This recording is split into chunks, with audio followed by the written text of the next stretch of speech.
Matthieu, chapitre 15. Alors des pharisiens et des spécialistes de la loi vinrent de Jérusalem trouver Jésus et dirent: Pourquoi tes disciples transgressent-ils la tradition des anciens? En effet, ils ne se lavent pas les mains quand ils prennent leur repas. Il leur répondit: Et vous? Pourquoi transgressez-vous le commandement de Dieu au profit de votre tradition? En effet, Dieu a dit: Honore ton père et ta mère, et celui qui maudira son père ou sa mère sera puni de mort.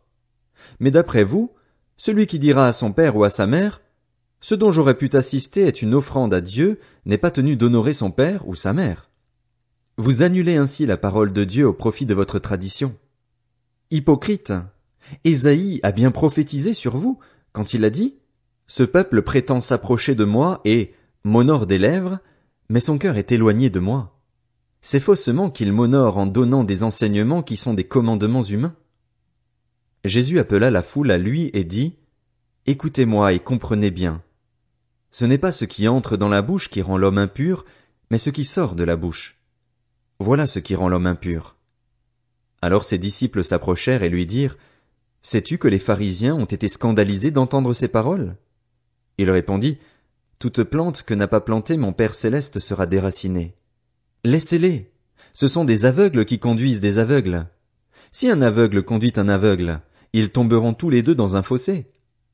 Pierre prit la parole et lui dit: Explique-nous cette parabole. Jésus dit: Vous aussi, vous êtes encore sans intelligence? Ne comprenez-vous pas encore que tout ce qui entre dans la bouche va dans le ventre, puis est évacué dans les toilettes? Mais ce qui sort de la bouche vient du cœur, et c'est ce qui rend l'homme impur. En effet, c'est du cœur que viennent les mauvaises pensées, les meurtres, les adultères, l'immoralité sexuelle, les vols, les faux témoignages, les calomnies. Voilà ce qui rend l'homme impur. Mais manger sans s'être lavé les mains, cela ne rend pas l'homme impur. Et Jésus partit de là et se retira dans le territoire de Tyr et de Sidon. Alors une femme cananéenne qui venait de cette région lui cria: Aie pitié de moi, Seigneur, fils de David!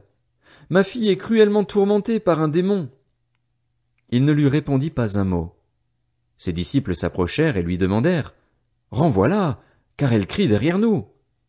Il répondit: Je n'ai été envoyé qu'aux brebis perdues de la communauté d'Israël. Mais elle vint se prosterner devant lui et dit: Seigneur, secours-moi. Il répondit: Il n'est pas bien de prendre le pain des enfants et de le jeter aux petits chiens. Oui, Seigneur, dit-elle, mais les petits chiens mangent les miettes qui tombent de la table de leur maître. Alors Jésus lui dit: Femme, ta foi est grande, sois traitée conformément à ton désir. À partir de ce moment, sa fille fut guérie. Jésus quitta cet endroit et vint sur les bords du lac de Galilée. Il monta sur la montagne et s'y assit. Une grande foule s'approcha de lui.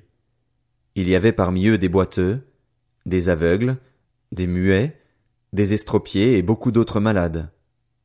On les amena aux pieds de Jésus et il les guérit, de sorte que la foule était émerveillée de voir les muets parler, les estropiés être guéris, les boiteux marcher, les aveugles voir, et elle célébrait la gloire du Dieu d'Israël. Jésus appela ses disciples et leur dit: Je suis rempli de compassion pour cette foule, car voilà 3 jours qu'ils sont près de moi et ils n'ont rien à manger. Je ne veux pas les renvoyer à jeun, de peur que les forces ne leur manquent en chemin. Les disciples lui dirent: Comment nous procurer dans cet endroit désert assez de pain pour rassasier une si grande foule? Jésus leur demanda: Combien avez-vous de pain? 7, répondirent-ils, et quelques petits poissons. Alors il fit asseoir la foule par terre, prit les 7 pains et les poissons et, après avoir remercié Dieu, il les rompit et les donna à ses disciples, qui les distribuèrent à la foule.